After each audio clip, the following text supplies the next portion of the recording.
Everybody knew something was off. Nobody could put their finger on exactly what. The meat looked the same. The packaging looked the same. The label said everything it was supposed to say. But one shopper decided to check the one thing nobody ever checks: the actual weight. He put a sealed Walmart ham package on a store scale. Label said nearly 5 pounds. Scale said 1.83. He didn't upload it. He went back, tested more, and the same gap appeared across different stores, different days, different batches. That's not a mistake. That's a pattern. And patterns have explanations. Here's the one nobody wanted to give. Part 1. The number that didn't add up. A sealed, untouched package of Kentucky Legend ham, sitting on a shelf at a Walmart in Commerce, Georgia. Label: 4.93 pounds. Price: $24.55. A shopper named Marcus Webb picked it up. Something felt off immediately. It sat too lightly in his hand for a package claiming nearly 5 pounds. Most people would have ignored that feeling, written it off, dropped it in the cart, and kept moving. Marcus didn't. He walked it over to the digital scale in the produce section, the kind stores use so customers can weigh loose fruit and vegetables. Set the package down. Watch the number appear on the screen. 1.83 pounds. Not 4.93. 1.83. 3.1 pounds of product that the label promised simply did not exist.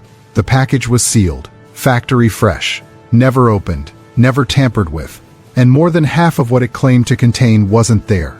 Now here's the part most people miss when they first hear this story. Marcus didn't post the video, not yet, because one result, however striking, can always be explained away. A fluke, a single bad batch from one production run, an isolated machine error on one shift that nobody caught. Those are all reasonable explanations for one package. So Marcus went back. Different stores, different days, different batches of the same product. And what he found across those follow-up visits is what turned this from a single curious moment into something much harder to dismiss. Part 2. The pattern that rules out coincidence. Here's the data from the follow-up tests. Pay close attention to the numbers, because the numbers tell the whole story. Second ham package. Different size than the first. Label: 5.41 pounds. Actual weight on the scale: 2.32 pounds. Shortfall: 3.09 pounds. Third package. Different dimensions again. Different labeled weight. Shortfall: 3.1 pounds. These packages varied in size. Their labels showed different total weights across a range of roughly 4.8 to 5.6 pounds. If the errors between them were random, if this were just a general quality control problem where things occasionally go wrong, you'd expect the gaps to vary too. Some packages a few ounces under, some merely accurate, maybe one slightly over. The discrepancies would scatter across that range without any particular pattern. That is not what happened. The gap was locked. Right around 3.1 pounds, every single time, across different packages, different stores, different days of testing. That one detail changes the entire meaning of what was found. A random manufacturing error doesn't produce 5 nearly identical discrepancies across packages of different sizes tested at different locations on different days. That's not how chance operates. Chance produces variety. Chance produces scattered results. What produces consistent, repeating results at the same magnitude is a system with a flaw built into it, running the same flawed calculation, generating the same wrong number, over and over, without stopping and without flagging itself. The question at that point had completely shifted. It was no longer whether something had gone wrong inside the production process. That much was obvious. The question was how far into the supply chain that flaw had traveled before a single person noticed, and more importantly, why hadn't the system noticed first? But before we get to that, Marcus tested something in a completely different part of the store, and what he found there made the picture significantly harder to contain. Part 3. It wasn't just the ham. He walked to a different section, picked up a package of Angus beef prime rib. A different product entirely, different brand, different category. Label: 4.64 pounds. Priced at nearly $15 per pound, putting this package well above $60. He put it on the scale. 4.14 pounds, half a pound short, on a premium cut at a premium price point. Now, half a pound sounds smaller than 3.1 pounds, and mathematically it is, but that's not actually the point. The point is this: two completely separate products, different brands, different cuts, from different sections of the same store. Both came up short when independently tested. One showed a large, locked repeating gap. The other showed a smaller but still meaningful shortage on the single most expensive item in the meat case. Different products, different magnitudes, the same fundamental problem underneath both of them. And that kept bringing the investigation back to one question it couldn't shake. How did either of these packages make it to the shelf in that condition? Before we follow that question, there's one objection that deserves a direct answer first, because it's the first thing most people raise, and it's a fair one. Part 4. The scale defense, and why it doesn't hold. Maybe the issue wasn't the packages at all. Maybe the produce scale Marcus was using was the problem. Inaccurate, out of calibration, reading low across the board. If that were true, the discrepancy wouldn't be a labeling issue. It would just be a bad scale giving misleading results. That's a legitimate question, and the good news is Marcus had already addressed it before testing a single meat package. Before placing anything on the produce scale, he set a certified 2-pound calibration weight on it, the kind of weight used specifically to verify whether a scale is reading correctly. The display came back at 2.02 pounds, 0.02 of a pound off.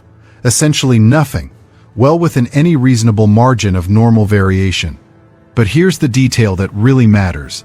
The scale was running slightly high, not slightly low, which means if it had any consistent effect on the readings at all, it would have made products appear heavier than they actually were, not lighter. The scale's error, such as it was, worked in favor of the package's passing, not in the direction that would create a false shortfall. So the scale wasn't the explanation. The scale, if anything, was making things look better than they were, and that meant the question shifted entirely. It was no longer about which instrument gave the wrong number. It became about something more fundamental. How does a product that weighs less than 2 pounds end up carrying a label claiming nearly 5, and then travel through an entire supply chain, from a processing facility to a store shelf, without a single checkpoint catching the error before it reached a paying customer? Answering that requires understanding something most people have genuinely never thought about: how prepackaged meat actually moves through the modern retail system. Part 5. The gap nobody closed. Most people assume the meat at their grocery store was weighed and labeled that morning, or maybe the night before, by someone working in the back of the store with a scale and a label printer preparing the day's product. That picture feels intuitive. It's also wrong. Here's what actually happens at most major retailers today. The meat is weighed, portioned, and packaged at an automated processing facility operated by the supplier, in this case, Kentucky Legend. That facility is not attached to a Walmart store. It's a large industrial operation located far from the stores it supplies. The label, containing the weight, the price per pound, and the total price already calculated and printed, is applied at that same facility before the product leaves the building. From there, the sealed packages move into the distribution system. They travel through a regional distribution center, get sorted and loaded onto delivery trucks, and arrive at individual Walmart stores in sealed cases. When those cases arrive at the store, the employee's job is to open the boxes and stock the shelves. They are not weighing the packages. There is no scale at the receiving dock being used to verify individual product weights. There is no second check built into the process at the store level. The number on that label was locked in at a factory, potentially hundreds of miles away, by automated machinery, and from the moment it was printed, the entire downstream system treats it as correct. No one along the route questions it. No system flags it. It just moves forward. And at checkout, the register doesn't weigh the product either. It reads the price embedded in the barcode, the same price that was calculated and embedded at the processing facility before the shipment ever left. You are paying based entirely on a number generated by a machine you've never seen, at a facility you've never visited, running software you have no visibility into. Nobody between that factory and your receipt verified the number was correct. That is the gap. It's not a new gap. It's been there a long time. And now let's talk about exactly what it costs when something goes wrong inside it. Part 6. What it actually costs at the register. Let's run the numbers from this specific case because they're concrete and they're real. The ham package. Label weight, 4.93 pounds. Price per pound, $4.98. Total at checkout, $24.55. Actual weight, 1.83 pounds. The real value of what was in that package at the correct price per pound, $9.11. The difference, $15.44. Gone on one item, one shopping trip. A package picked up in complete good faith and paid for without a second thought. Now let's scale that to something more realistic. Say you're shopping for a family gathering and you grab 6 packages of ham. That's not unusual. That's a normal holiday or cookout purchase. Based on the numbers in this case, you would have walked out of that store having paid more than $90 for products that only delivered around $55 of actual food. 8 packages, and the loss climbs past $120. That's not an accounting rounding error. That is a week of groceries for a small family, paid for at the register, not actually received. And step back even further. Walmart operates more than 4,600 stores across the United States, serving tens of millions of customers every single day. If a single mislabeled shipment, containing thousands of packages like these, reached store shelves nationally without being caught, the total amount quietly extracted from consumers at the checkout counter could reach into the hundreds of thousands of dollars. Under the right conditions, potentially more. That's the scale of what a gap in the system can produce when it goes undetected long enough. If this is making things clearer for you, a like helps this get in front of more people. It only takes a second. Part 7. The question nobody could answer. Here's where the story gets harder to look away from. Because buried inside this investigation is a financial question that no one at the store level was able to answer. And it's a question that deserves to be asked out loud. When Walmart buys product from a supplier like Kentucky Legend, it typically pays based on the actual weight of the cases delivered. That verification happens at the distribution center level. The total weight of a case or a pallet is confirmed, and payment to the supplier is calculated from that actual figure. So here's the scenario. A case arrives at a Walmart distribution center containing 6 ham packages. Each package has an inflated label, but the case is weighed as a unit, and Walmart pays Kentucky Legend only for the real, actual combined weight of what's in that case, which is considerably lighter than what the 6 individual labels suggest. Those same packages then get broken out and placed on individual store shelves, and each one is sold to a consumer at the price printed on its label. If that sequence is accurate, the supplier wasn't the one receiving the money generated by those inflated labels. The gap between what Walmart paid its supplier and what Walmart collected from customers would exist entirely within the retailer's own accounting. This has to be stated carefully and clearly. This is a hypothesis. It is not an audited financial finding. No one at the store level had any knowledge of the specific terms of corporate supplier contracts. There is no accounting evidence on the public record confirming this scenario played out the way described. But the question underneath it is real. If the customer always pays the number on the label, and the label is wrong, and the supplier was paid for the correct weight, then where does the difference actually go? That question didn't have an answer when Marcus walked to the customer service desk, and it still doesn't have a public one. Part 8. What happened when the store was confronted? Marcus didn't post the footage. He took the packages to the customer service desk and asked for the store manager. The manager came out. A ham package was placed on the store's own scale. Not the produce scale from the produce section, but the retailer's own equipment, right there at the service counter. The label said more than 5 pounds. The store's scale showed approximately 2.3 pounds. 2 separate scales. 2 different locations in the same store. The same result. What followed wasn't a prepared corporate response. There was no PR statement, no deflection. What the store manager showed was something closer to genuine surprise. He confirmed he had no prior knowledge of the $45 million settlement Walmart had previously reached over allegations of incorrect pricing on prepackaged food products. He also confirmed that there was no routine process in place at his location for reweighing incoming shipments from suppliers. Products arrived packaged and labeled. They went on the shelf. They got sold. The label was trusted from the moment it arrived to the moment a customer paid for it. He pulled the remaining ham packages off the floor, voided them in the inventory system, said the issue would be escalated to Walmart's corporate office. That was the store's response to what a scale showed in 30 seconds. Then came the response from the company whose name was on the label. Part 9. The statement that confirmed it. The videos spread fast, millions of views across social media platforms in a short window. And at that point, Kentucky Legend had no viable path to staying silent. The company released a formal public statement. It confirmed that a labeling error had affected a specific batch of honey brown sugar ham products sold at the Commerce, Georgia Walmart location. The stated cause was a machinery malfunction that occurred during a brief window in the production process. The company said additional quality control measures had been implemented going forward, and that customers who had purchased the affected product would be eligible for refunds. Walmart issued a separate confirmation that the batch had been removed from shelves and that affected customers could return to any store for a full refund. And at that point, it's worth being very precise about what the evidence established and equally precise about what it did not. Confirmed, products with incorrect weight labels existed, reached store shelves, and were sold to consumers.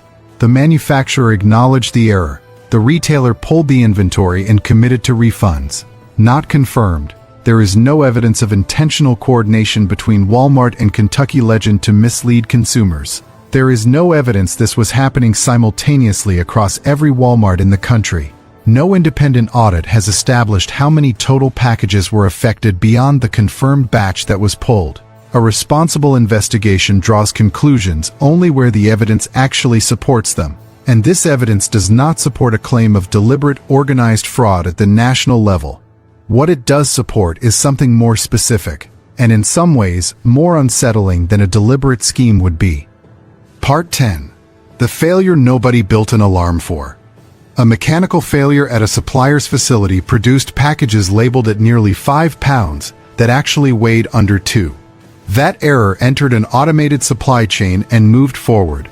It passed through a national distribution network. It arrived at store locations. It was stocked by employees who had no mechanism to identify it, and it was sold to consumers who had no reason to question it. Not one checkpoint across that entire sequence generated an alert. Now ask yourself the real question here.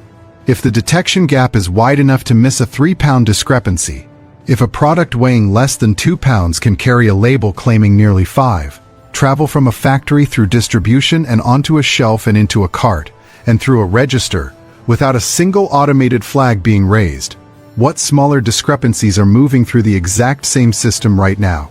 On products you already bought last week and never thought twice about? That's not a conspiracy theory. That's a systems engineering question, the kind that anyone responsible for this supply chain should be asking openly, and the kind that regulators should be asking with urgency. And here's where the picture gets structurally harder to wave away, because this specific type of problem has surfaced before in connection with this specific retailer. Part 11. The settlements that changed the shape of this. Between 2018 and 2024, Walmart paid $45 million to settle a class action lawsuit involving allegations of overcharging consumers for prepackaged meat, poultry, seafood, and weighted produce items. Then in August of 2025, a separate case in California concluded with a $5.64 million settlement after prosecutors found that multiple food products on Walmart shelves had actual weights lower than what their labels stated. 2 settlements, different years, different states, the same core category of problem: prepackaged food products, stated weights, and the gap between them. To be clear, neither of those settlements proves that every product at Walmart carries an inaccurate weight label. Neither establishes that what happened in Commerce, Georgia was the result of deliberate intent. Companies settle lawsuits for many reasons, and a settlement is not an admission of wrongdoing. But they do answer one very specific question directly. If what Marcus found was truly a once-in-a-generation manufacturing fluke, one isolated malfunction, one bad batch, no broader history, why does the publicly documented legal record of this company include multiple 8- and 9-figure resolutions of the exact same type of consumer pricing discrepancy? That's not an accusation. That's what the public record raises entirely on its own. What part of this actually surprised you the most? Drop it in the comments. I read through them and I'm genuinely curious what landed hardest for people. Part 12. The thing a refund doesn't fix. Here's what modern retail is actually built on at its foundation. You walk into a grocery store already carrying a full day, a job, a family, a budget you're trying to stretch, a list you're trying to get through before the next thing on your schedule. You are not a food scientist. You're not carrying calibrated measuring equipment. You don't have time to independently verify the accuracy of dozens of labels on products you've bought without issue for years. So you trust what the label says, not because you're careless or uninformed, but because the whole system only works if you do. That trust isn't a personal decision. It's what makes the transaction possible at all. A product label is a written commitment from the seller to the buyer. It says, clearly and specifically, this package contains this much product, and here is what you owe for it. When that commitment is off by more than 3 pounds on a product that weighs less than 2 pounds, when the label and the contents describe two fundamentally different things, that commitment was already broken before you ever picked it up, before you ever read the number, before you even walked into the store. And when that reality starts to sink in, when people begin genuinely asking themselves whether the ground beef in this tray actually weighs what the sticker says, whether this chicken package is actually what the label claims, something changes that a refund check doesn't touch. It's not just the $15. It's the feeling you get the next time you're standing in that aisle, holding a package, and for the first time in your life, you realize you don't actually know if the number is real. That hesitation, that small quiet doubt that wasn't there before, that's a different kind of damage, and it doesn't have an expiration date. It doesn't resolve when the news cycle moves on or when a manufacturer issues a statement. It just sits there, quietly, in the back of every future grocery trip. Part 13. The imbalance worth naming. Here's the part of this story that I think deserves the most attention, because it puts everything else into a context that's hard to argue with. Over the past several years, the retail industry has invested billions of dollars in technology designed to prevent one very specific type of financial loss: shoplifting. AI-powered surveillance cameras mounted throughout stores, behavior recognition systems that flag unusual movement patterns in real time, self-checkout technology that alerts staff when a scan is skipped on a $4 item. These systems are precise. They are continuously updated. They are taken seriously and invested in heavily. The system that was supposed to protect the customer from supplier or retailer error was, in this case, a single shopper who felt something seemed off and decided to check. That's not a minor gap. That's a fundamental imbalance in where the technology investment goes and who it's designed to protect. Part of what created this gap is the broader shift in how retail operates. Replacing store-level employees with automated systems and self-checkout removes something that couldn't fully be replicated. A person physically handling a product before it goes on the shelf develops an instinct for when something seems wrong. They've handled thousands of similar packages. They can feel when something is off. That layer of human observation, imperfect as it was, and it certainly wasn't perfect, served as a real quality check at the store level. Automated systems don't develop that instinct. When a machine malfunctions, it doesn't slow down or get a feeling that something isn't right. It repeats the error at full speed, at full volume, until someone external to the system notices and stops it. The regulatory framework exists to address exactly this.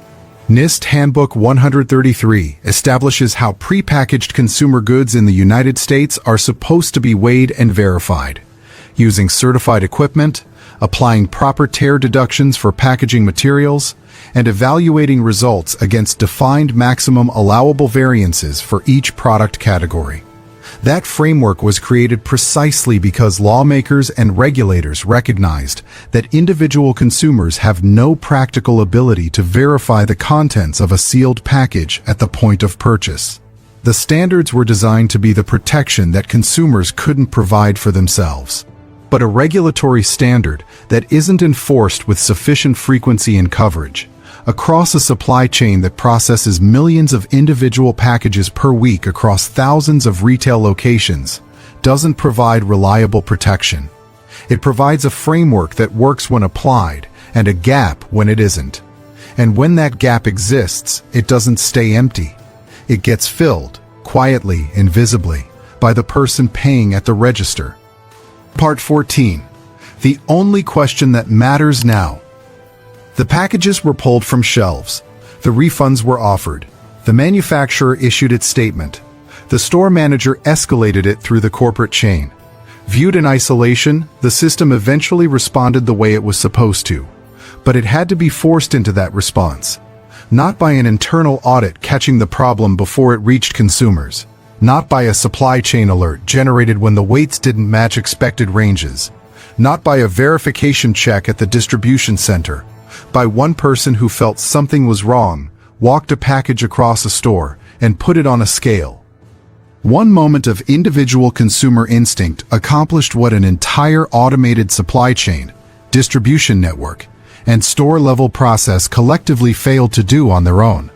The question worth sitting with after all of this isn't about who carries the most legal blame. It's a structural question. If the label is generated at the supplier's facility, the money is collected at the retailer's checkout, and no point between those two locations is systematically and reliably verifying that the number on the label accurately reflects what's in the package, then every consumer who trusts that label is absorbing the full financial consequence of an error they had no way to see coming and no opportunity to stop. That is not a fair distribution of risk. And a supply chain worth billions of dollars, connected by sophisticated logistics software and real-time inventory management, should be capable of closing a gap that one person with a produce scale exposed in under a minute. For context, independent inspections carried out at other retail chains show that the large majority of prepackaged products do fall within acceptable weight tolerances under standard measurement protocols. This is not a universal failure happening at every store every day.